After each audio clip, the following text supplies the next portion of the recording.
Hi guys, and welcome back to another video. So today I've been looking at videos of the Gazoo Racing Yaris. Now, a lot of people are touting this as a race car for the road, a WRC homologation special, and that kind of got me thinking. Sadly, there are no mods for Assetto Corsa for the GR Yaris yet, but what kind of power does a road car need to have to be in any way comparable to a race car in terms of pace around a lap? So I'm going to be taking out the Mazda MX5 Cup car and setting myself a lap time around the Silverstone National Circuit, and then going through a series of road cars to see what sort of car I need to have underneath me to get a comparable lap time. But of course, we are on the run up to Christmas now, and I've set myself a target of 150 subscribers. I'm so close at the moment, so a massive thank you to everyone that's subscribed so far. And of course, as per usual, if you enjoy the videos that I make, then don't forget to hit the like button down below, hit the subscribe button as well, and the little bell notification so that you guys know when I release a new video. So here we are in the Mazda MX5 Cup car, and I'm just going to go for a bit of an outlap, but just a bit of a sighter lap, and see what I can do. I've actually stuck my lap timer and the delta on so you guys can see what sort of times I'm doing. Oh, as we get a little bit eager on the downshift there, and we'll just run it all the way out and see. So this car only has 160 horsepower, and I've picked this as my race car because purely for that reason. It's 160 horsepower, it's less than a ton. So it's all about keeping the car moving and just carrying as much speed as possible through the corners. And you'd be amazed what sort of time you can set just with a humble 160 horsepower race car. This car runs on full racing slicks as well, so there is plenty of grip out there. So we're going to head into the first corner.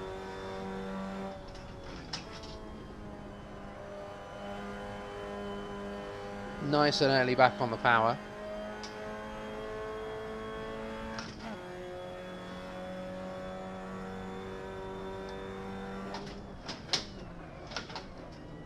Just hard on the brakes.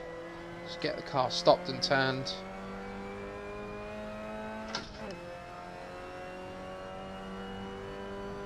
And this is the agonising bit, is going down the straights and just waiting for an absolute age. So down into third, just try and find as much time as possible through these last couple of corners and just keep it stuck to the inside as much as possible. Get on the gas nice and early for that run back to the line. So just take a little bit of curb on the inside.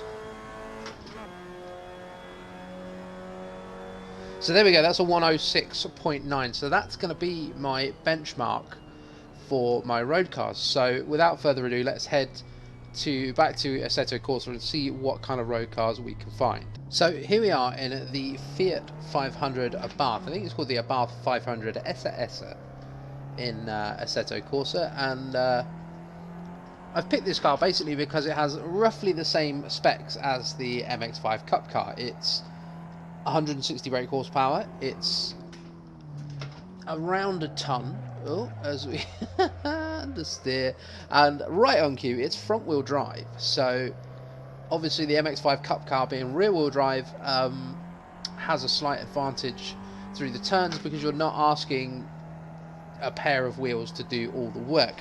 So it's a slightly different technique to get this car around the track quickly, but hopefully we should sort of see what this car is capable of. But this is a car which has roughly the same power as the MX5 Cup car and is roughly the same weight. There's only kind of 60 or 70 kilos in it, which in car terms isn't actually that much when you've got cars that are weighing over a ton. So as we wind up onto the main straight, we'll see what this little car can do. And actually this car is quite good fun to drive.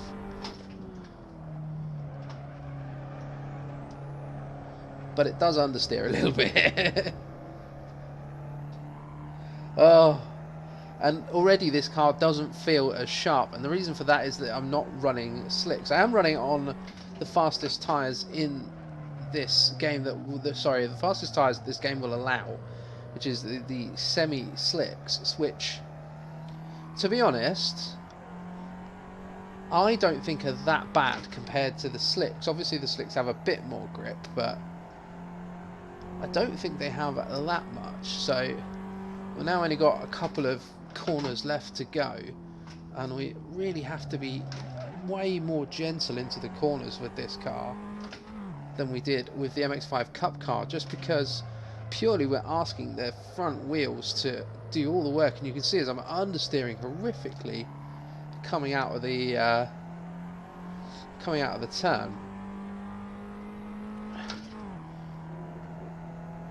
So we're just heading over the line now, and there we go. That is a 1:14 dead. So there's about 8 seconds in it, and 8 seconds on a minute or so lap is an absolute eternity.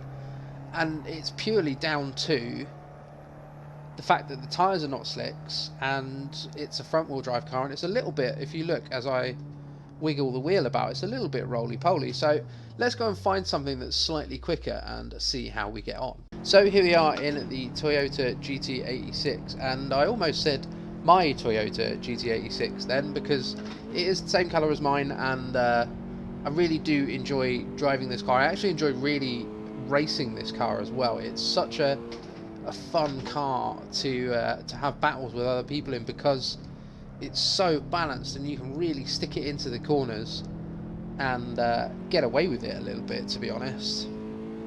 So I have driven this car in real life on track, so I do kind of know what I'm doing with this one. So we're now up to about 200 horsepower, and obviously back to rear wheel drive, so we'll see how this goes. It steers still a touch understeery, but we'll try and get as quick a lap time as possible. Let's take it down a gear and really kind of rev it out onto the straight.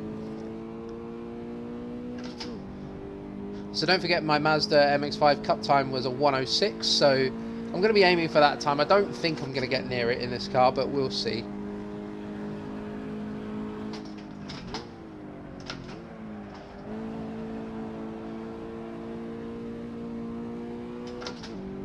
So this car actually slightly heavier than the other two cars I've driven. It's about 1,200 kilos, so I'm not expecting a massive difference in terms of time, but we shall see as we just head out onto the back straight now. And already I'm aiming for like a 2:11, which is a couple of seconds faster than the Fiat 500, which actually shocks me because it's not that much more powerful, but it is literally just a case of the platform being able to be thrown into the corners, and you don't have to baby it through the corners so much. So down into second, I'm understeering a little bit. Let's see what sort of time we can come up with.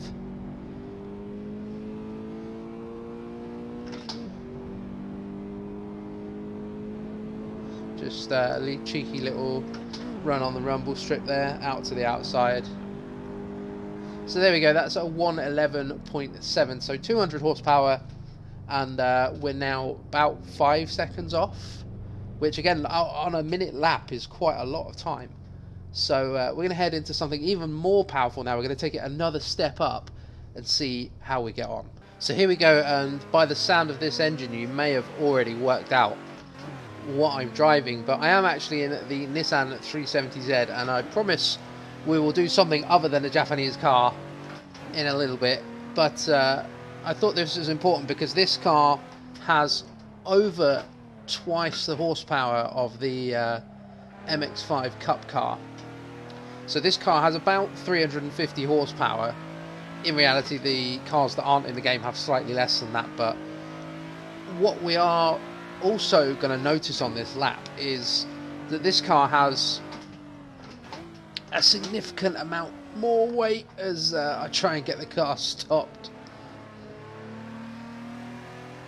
So this car actually a full 1,500 kilos, so a half a ton more than the MX5 Cup car. So let's head out and see what sort of lap time we can do. I am expecting this to be a lot quicker. Obviously the GT86 only having 200 horsepower, but this car is an awful lot heavier. So once the Delta kind of sorts itself out, we'll know a bit more. So just into the turns, and this thing just not wallowy, but you can just feel the weight of this thing as we head down the back straight. And this is where this car versus the MX5 is going to gain time. However, as soon as you hit a braking zone, it just loses all that time. However, we're not doing too bad. So a quick glance at the Delta every so often.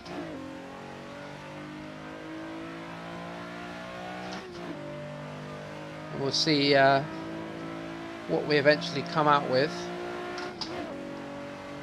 Up into top gear. So there we go. That was a 107.9. So twice the horsepower, about 500 kilos more, and we're still a second off the MX5 Cup car's time. So now we're going to move on to something Italian and more powerful again, and definitely a bit more exciting to drive.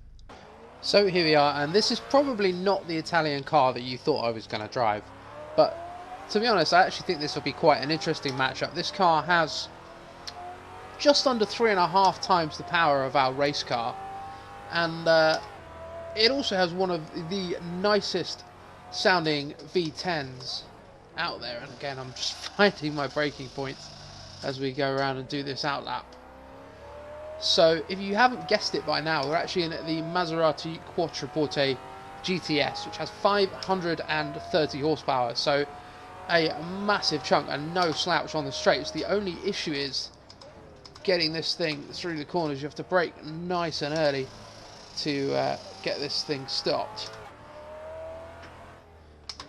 So as we head out onto our hot lap, let's see what sort of time we can do in this car. Now, I'm not sure how this is going to go, to be honest. I think this car has the potential to be quite quick, but at the same time it's a bit of a lumbering beast, so we'll see. Ooh, understeer. The understeer in this thing is horrendous. Like I said, it's a big old lump. You've got that big old V10 lump at the front of the car, and I'm going to brake nice and early for this one just to make sure that we get it round. So there we go. Our Delta is actually showing us that we're going to do a 106.9, so that is exactly our Mazda MX5 Cup car time. So it's all down to this last set of corners.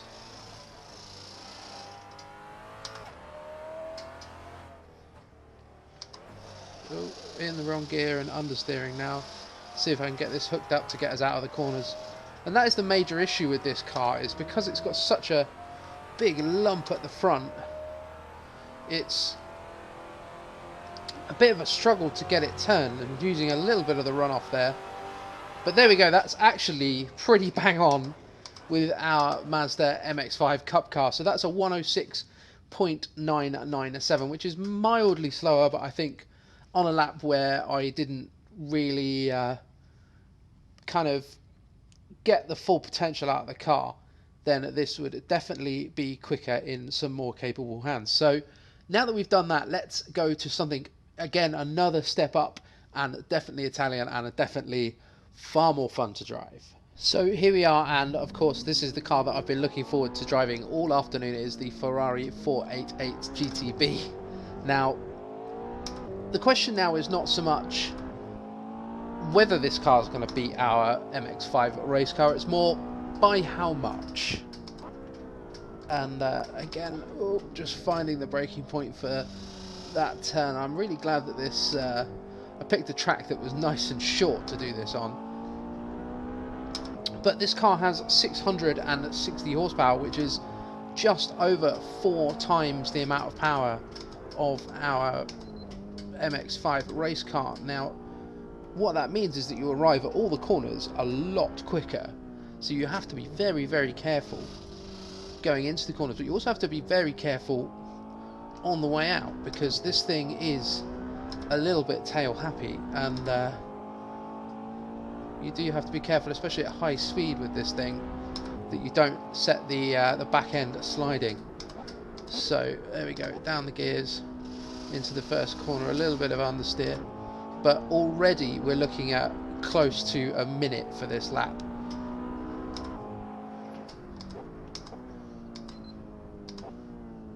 So into our second corner, just try and keep it nice and neat and tidy. Get the car out without too much sliding of the back end. So down the Wellington straight. So see if we can get this car nice and neatly around the last couple of corners. So there we go, and just open the taps and let her go. Oh, very sideways. There's that sideways I was talking about, and we're going to slow it down there. But that was a 1 minute 0.6. So this Ferrari, funnily enough, has absolutely destroyed our MX5 race car. But what that shows you is that with 4 times the amount of power, I can get to the same sort of lap time as a race car which is sorted out, has proper suspension, has proper tyres, and is set up correctly. So just think about that. We took an MX5 Cup car which has 160 horsepower, and we set lap times roughly equivalent to a car with 500 odd horsepower. And so I guess the moral of the story is that you don't need a car with 1,000,000 horsepower to enjoy yourself on track and to set good lap times. If you've got a car that's nice and sorted out and really handles the way that you want, then you'll find yourself in a bit of a giant killer and be coming up on the back of cars which should in theory be much, much faster than you. But that's all we have time for at the moment, so thank you very much. Don't forget to hit the like button down below, comment, subscribe, do all that fun YouTube stuff, and we'll see you next time.